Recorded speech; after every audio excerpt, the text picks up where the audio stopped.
All right. Hey, everyone. Welcome back for another deep dive. And today we're going to be tackling a topic that one of you actually specifically requested. Yeah. And that is Kenyan divorce law. Oh, right. Now, I know. You might be thinking, It's dry. divorce law. Yeah. That sounds a little dry.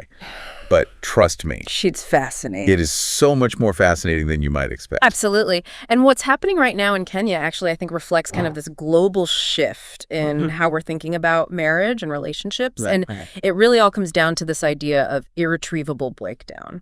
Now, you actually sent in a webinar script you're working on titled Understanding Divorce Laws in Kenya, a simple guide. Yeah, that's right.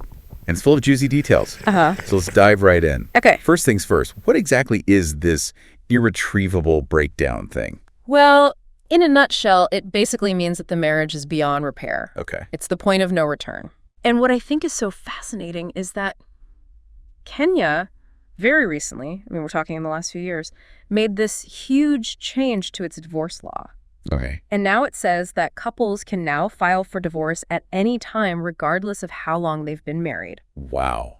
That's a big change. It is. Because like in a lot of places, you have to be separated for years or prove like your partner did something terribly wrong before you can even think about divorce. Yeah. It used to be that way in Kenya, too. Right. But this new law basically says, look, sometimes relationships just don't work. Yeah. And forcing people to stay together isn't healthy. Right. Makes total sense. And this new law kind of acknowledges that reality. But what I think is interesting is that in your script, you also list a bunch of specific grounds for divorce. Yeah. Like adultery, cruelty, even Exceptional depravity. exceptional depravity. Yeah, that sounds pretty intense. It does. So like, what's the deal with those if you can now just get a divorce at any time? Yeah, that's a great question. And that's where things get really interesting because those grounds are still technically part of the law, but I think they now kind of play this different role. Oh, and it's okay. almost like they're a way to kind of assess why a marriage has broken down, even if you don't need to actually prove any of them to get a divorce. Well, I think that's a perfect place to kind of jump in. Yeah, let's get into it. So, this document, it lays out a bunch of grounds for divorce.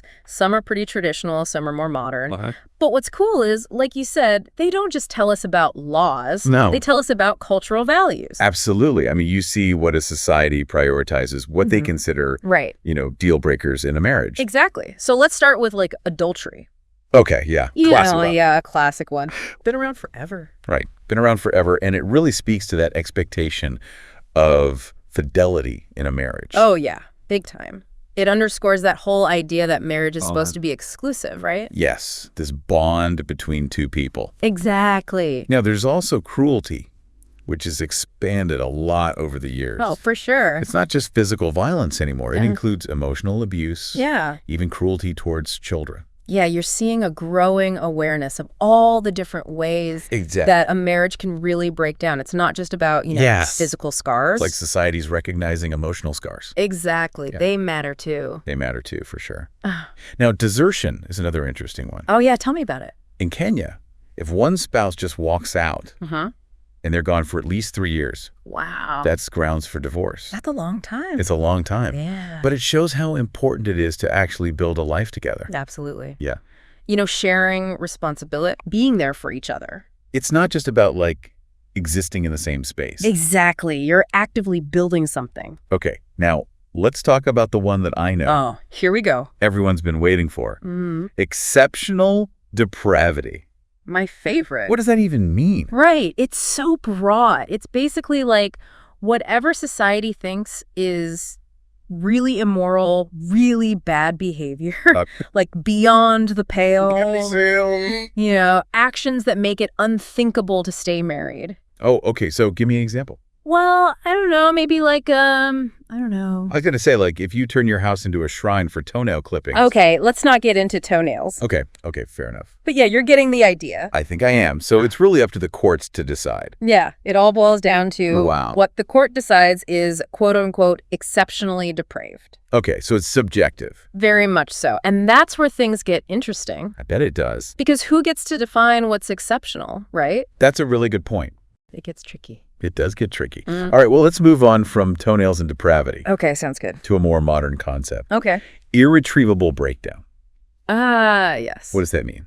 So irretrievable breakdown is basically recognizing that sometimes, Yeah. marriage just can't be saved. Like you've tried everything, but it's just not working. Right. Like maybe you've gone to therapy, you've tried to work things out, but the damage is just too deep.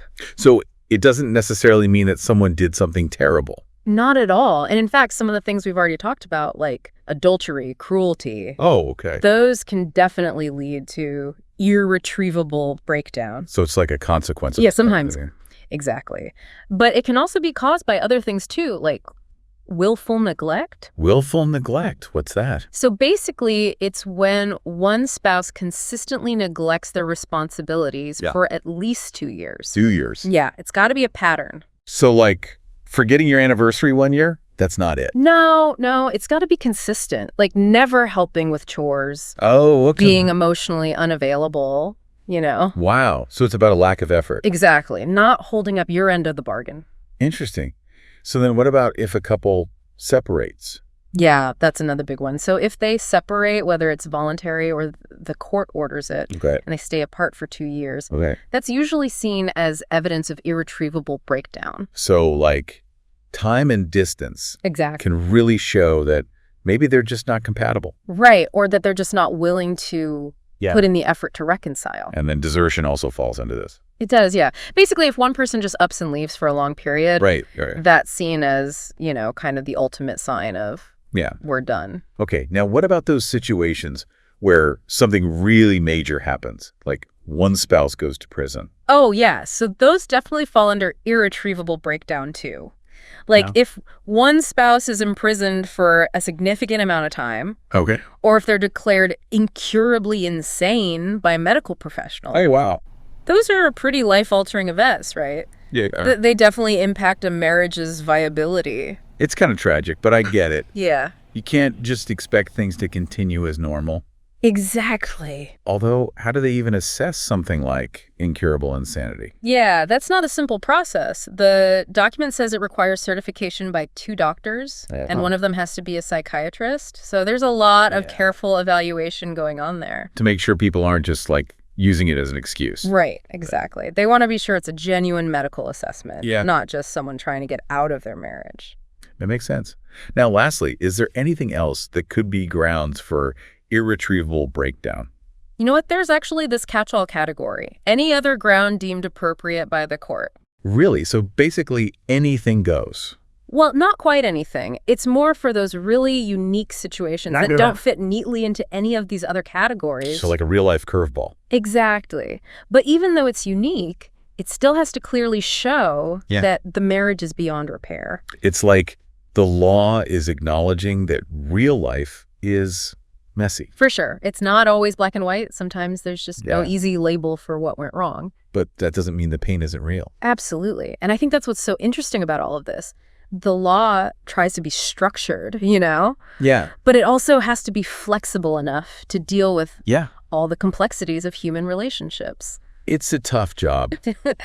So as we're thinking about all this, about irretrievable breakdown, what are some of the things that stand out to you? Well, I keep coming back to this idea that there are so many ways for marriage to fall apart. It's not always a single dramatic event, It can be this slow, gradual erosion of connection. Or a series of small things that add up over time. Exactly. And I think that's something that's really relevant to all of us, even if we're not going through a divorce ourselves. Yeah. Because it makes you think about what it really takes to maintain a healthy, strong relationship. It makes you wonder, what are the things we should be paying attention to?